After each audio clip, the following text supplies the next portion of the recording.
Picts, the ancestors of modern Scots. They ruled the northern half of what is today known as Scotland. They were known for going to war against the Romans, pretty much butt naked in blue war paint. And yeah, as you can guess from that, they were a very fierce, aggressive people when the Romans first encountered them. So the reason I bring that up today is because I've actually got a whiskey that's named after those people, the Picti Coast. This whiskey hails from a land that's shaped by time and change, the Orkney Islands. So on Orkney, there are actually two distilleries. There is Highland Park, which is the most famous of them, and there's a smaller one known as Scapa. It could be a Highland Park, it could be Scapa, but if this is a Scapa, that'd be pretty cool. You don't often see independent bottlers of Scapa. You don't see them around that often. They don't really get as much attention as Highland Park does. That's mostly because most of the whiskey that they make, it goes into blends. It is unpeated. So this whiskey was not made with peated barley. It's also manual age statement whiskey. It was purely an ex-bourbon barrel aged whiskey, and it's bottled at a very nice 46% and is unchill filtered. So, shall we begin? Let's pour this out.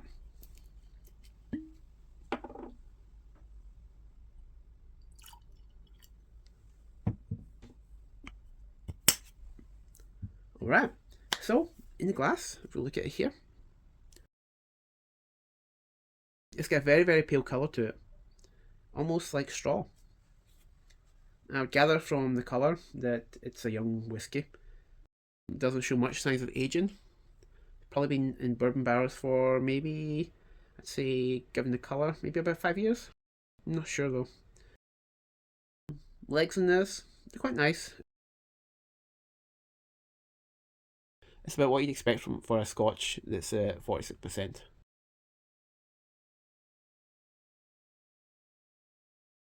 So let's nose this.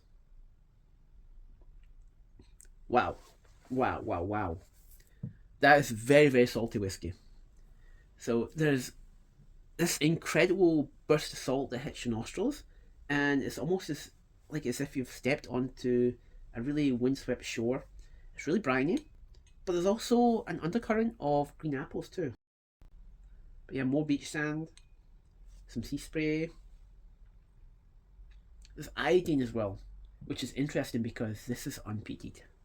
So I'm getting some iodine notes on an unpeated whiskey.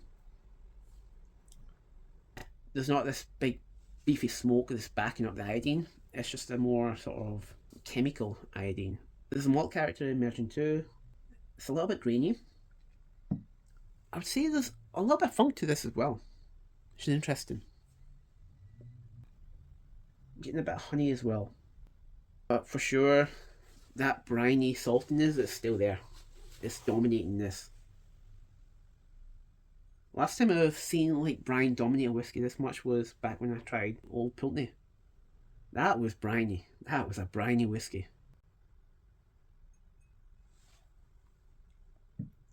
Yeah. I would say there's, even though it's unpeated, it does feel like there's a tiny, tiny bit of smoke there, which is interesting. It's a super, super fine wisp of it, but it feels like it's there. And as I said, this is an unpeated whiskey. So I'm not sure if this is coming from the water source used, or if it's like maybe a remnant of a previously peated batch that went through the stills at the distillery, or maybe even from the cask itself. It's quite interesting though. Yeah, the back end is a little bit of spice as well. Maybe black pepper. It's a really nice nose though. It's got a really, really nice nose to it. As I said, there's a lot of salt in that nose. There's a lot of brine. It's very much a nose of the sea, if you know what I mean. Anyway, given we've just put our noses into the deep blue ocean, shall we now taste this?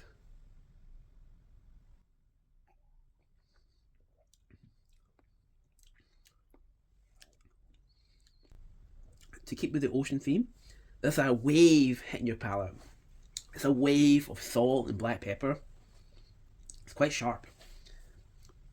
There's a campfire note too, but it's like a dead campfire, just the embers left behind. That wispy smoke that I could find in the nose, there's a tiny hint of it again here, but as I said, It's like a dead campfire. It's just the embers left behind.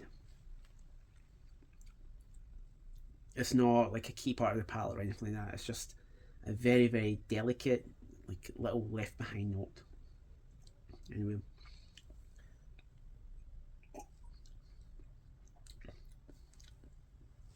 Yeah, going back again. I'm getting some seaweed now. Some crackers. Seaweed crackers. Some green apples coming out as well. Honey as well.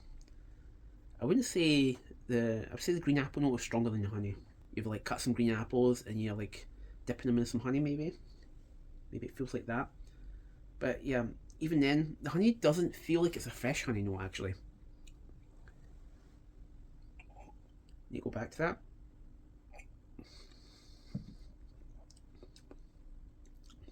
Get a clearer handle on that. Yeah, it's not fresh. It's definitely not a fresh honey note I'm getting. It's more like an older oxidized honey, and one that's kind of turning black. I mean, you can still have that honey, but it's like darkening with age for sure. There's a slight bitterness as well, almost like it's bittersweet, and that bittersweetness.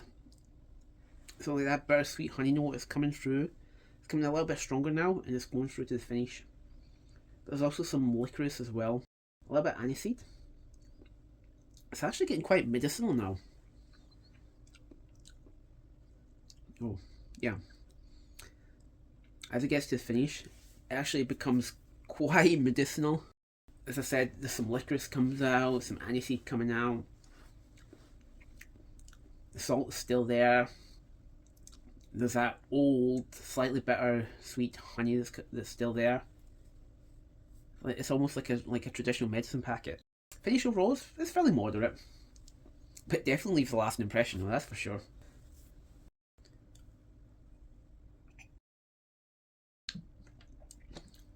Very intriguing.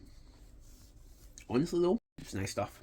It's bright, it's lively, and I'd say it's really, really distillate forward. There's not a lot of aging to this. You can tell it's young. But being distillate forward isn't a bad thing. You get a lot of character from the distillery itself, and it could be Highland Park, it could be Scapa, I don't know. It's like a seaside in a glass, if that makes any sense. Drinking this, I can almost picture myself sitting on a rock, just watching the waves crash below the rock.